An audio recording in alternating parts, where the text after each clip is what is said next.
Have you ever stood in the cleaning aisle just staring at all the labels? Disinfectant, antiseptic, sanitizer. It can get pretty overwhelming, right? They're all powerful chemicals, but what do they actually do? Well, in this explainer, we're going to climb what I call the disinfectant ladder and make sense of it all. And that really gets to the heart of it, doesn't it? What is the real difference? I promise you, these aren't just marketing buzzwords. They represent very distinct levels of germ-killing power. And, knowing the difference is actually key to using them the right way and keeping everyone safe. So to guide us on this journey, we're going to use this amazing set of handwritten notes. I mean, look at this. They just brilliantly break down this super complex world of chemical agents into a really clear hierarchy. Let's walk through them together and build our understanding from the ground up. So, here it is.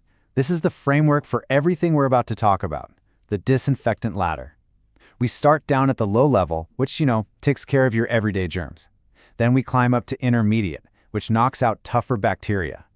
High level, that starts to attack those really resilient spores. And then, at the very top, you have chemical sterilants. Their goal?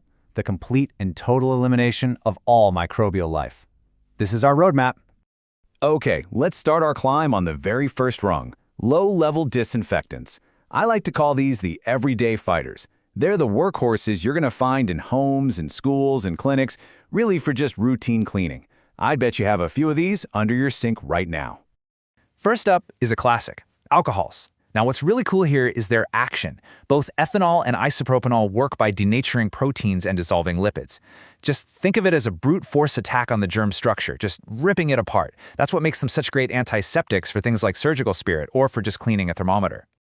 Next, we've got phenolics. You might not recognize the name, but their action is pretty similar to alcohol. They go after proteins and tear up cell membranes. This makes them really useful for more heavy-duty jobs like disinfecting all the surfaces in labs and hospitals. And here's another one we all know, chlorine. Whether it's the gas they use to keep our swimming pools and drinking water safe, or the sodium hypochlorite in bleach that keeps our clothes white, chlorine is a powerhouse. These compounds are what you call oxidizing agents. They basically just burn up the germ's cellular material. Fantastic, low-cost disinfectants. Now for something a bit more specialized. Antiseptic dyes. And yes, I mean they're chemicals that are also actual dyes. These notes point out two main families, aniline and acridine. People have used these for decades as skin and wound antiseptics. You might even know a name like gentian violet. So, okay, how in the world do they work? Well, this is the really clever part. See, unlike the sort of sledgehammer attack of alcohols, these dyes get inside the bacterial cell and just gum up the machinery. They interfere with the production of crucial things like nucleic acid and proteins, which stops the cell from living and making copies of itself. It's a much more surgical approach. All right, let's climb up to the next rung on the ladder, the intermediate level. These disinfectants are a lot more specialized, and they pack a bigger punch against a wider range of microbes. And in this category, things get a little heavy. We're talking about heavy metals. This shows some really specific and honestly pretty surprising uses. You've got silver nitrate being used in the eyes of newborns to prevent infection. You see copper sulfate acting as a fungicide, usually in pools, and thimerosal, which is a mercury compound, has been used to preserve vaccines. Each one has a very, very targeted job to do.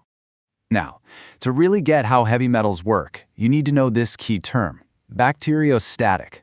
See, it's not like a bactericidal agent that just flat out kills bacteria. A bacteriostatic one, it just stops them from growing and multiplying. It basically hits the pause button on the bacteria's life. So how does it hit that pause button? Well, this breaks it down perfectly. Picture this. The heavy metal ion floats up to a bacterial protein. It targets this one specific part called the sulfhydryl group. It latches on, and that changes the protein's shape, completely inactivating it. And with its most important proteins disabled, the bacterium just can't function or reproduce. It's so simple, but incredibly effective. We're climbing higher now. Welcome to the high-level disinfectants. Okay, at this stage, we are dealing with some serious power players, agents that can knock out pretty much everything, including some of the absolute toughest customers out there, bacterial spores. Our first power player is hydrogen peroxide. At a strong 10% concentration, its action is just widespread and destructive. It attacks lipids, DNA, pretty much any other essential component of a cell. This makes it perfect for disinfecting sensitive medical equipment, things like ventilators and contact lenses that you just can't bake in high heat. So, what makes hydrogen peroxide such a good choice? Well, beyond just being incredibly powerful, it's got a great safety profile. As you can see from the list here, it's less toxic to us and to the environment because it just breaks down into water and oxygen. That's it. Pretty neat, right? Think of peracetic acid as a close cousin to hydrogen peroxide. It's another super powerful oxidizing agent, and it's effective even at a tiny 1% concentration.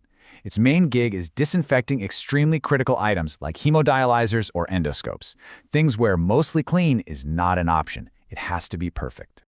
And of course, there's iodine. I mean, from that tincture of iodine your parents might have put on a scraped knee, to the povidone iodine they use to prep skin for surgery, this element is a classic. It works by iodinating cellular proteins, which just completely messes up their function. A highly effective antiseptic. And this is the crucial detail that puts iodine in the high-level category. When it's strong enough, it doesn't just kill bacteria and viruses, it can actually destroy those tough-as-nails bacterial spores. That kind of power makes it a bridge, really, between high-level disinfection and true sterilization.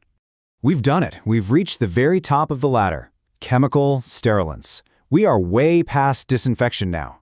The goal here is sterilization, the complete and utter destruction of all forms of microbial life, and that includes huge numbers of bacterial spores.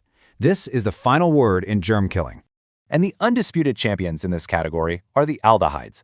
You've definitely heard of formaldehyde, which is used to preserve specimens. And then there's glutaraldehyde, which is the go-to for sterilizing hospital equipment. Their action is absolute. They permanently shut down both nucleic acids and proteins. There is zero chance for microbial survival. So, we've climbed the entire ladder. We've gone from the everyday cleaners all the way to the most powerful chemical sterilants used in medicine. So what's the big takeaway from all of this? Well, it all comes down to one thing: matching the right tool to the right job. This pretty much sums it all up, right? You don't need a chemical sterilant for your kitchen counter, and you definitely can't use a simple alcohol wipe on a surgical tool. Each level has its place. Low level for general use, intermediate for those special tasks, high level for critical items, and sterilants for when you need absolute total microbial destruction. And that brings us right back to where we started, that cleaning aisle. Now that you've climbed the ladder with me and you understand these different levels of power, I'm going to leave you with a little challenge. The next time you grab that cleaning spray, turn it around. Look at the active ingredient. Where does it sit on the ladder? Now you'll know what's really happening inside that bottle.